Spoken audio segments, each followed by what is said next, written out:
Hey guys, today I'm going to show you how I created these cute tie-dye little pouches. These are little canvas pouches, and all I did was match the color of the design with the color of the zipper.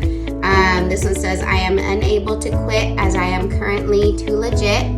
And this one is believe in yourself. And then I did the be in you in a glitter chalk.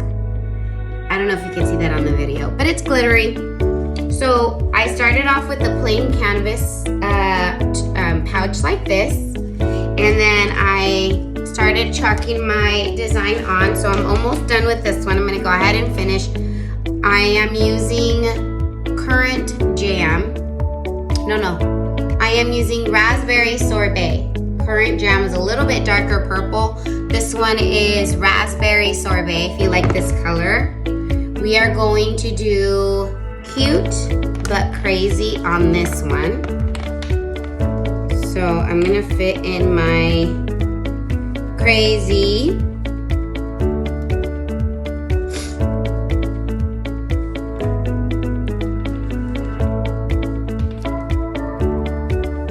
Let's see if I can get it to fit. It's gonna be cut off. The Z is gonna be cut off a little, but that's okay. We're gonna do cute but crazy.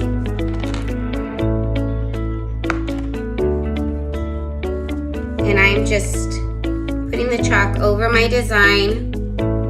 I am using chalk on this. It's just easier to create the tie-dye technique using chalk.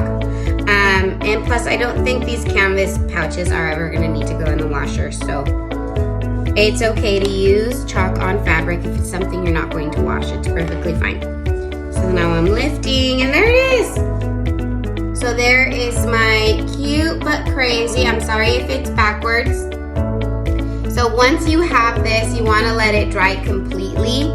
I'm gonna put mine aside and bring one over that's already completely dried. I did this one a few minutes ago. That's enough for today. So I'm gonna grab my same color of green. I did meadow for this one. And I'm gonna take my little scooper and just put a little bit of that on the lid. You could use a tray if you have the little trays. I'm just going to do it in here. And I'm going to grab a foam brush and my water. Here it is.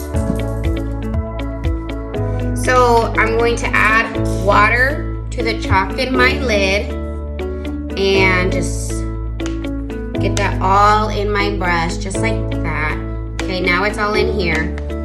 And now I'm going to add water, lots of water, around my pouch. Okay, and if it gets on the design, it's okay. Then I'm gonna go in and just kind of do that. And I'm gonna go all the way around. And if you get too much chalk in a certain spot and you wanna kind of spread it, you can use your sprayer, and this one is available on my site also. You can use and it kind of mists, so it's nice. It does like a mist instead of like a spray. You can use it to kind of like push the color. See how I just pushed it that way and spread it around? And so I'm just gonna do that. See, I don't like those blotches, right? So now I just go in with my mister and spray it around. And I'm gonna keep doing that all the way around. Making sure that I have enough water all the way around. And again, if you get too much in one spot, you just use your mister to spread it in the direction that you want it to go. And I think I want a little bit more green over here to balance it out. And let's do a little bit more right there. You just kind of play with it until you get to the final look and it's what you like, and that's it. And it looks a little dark right now, but once it dries a little bit lighter, are the ones I was showing you, kind of like this. So these will be available for purchase pretty soon. Keep your eye out for them. Thanks guys, bye-bye.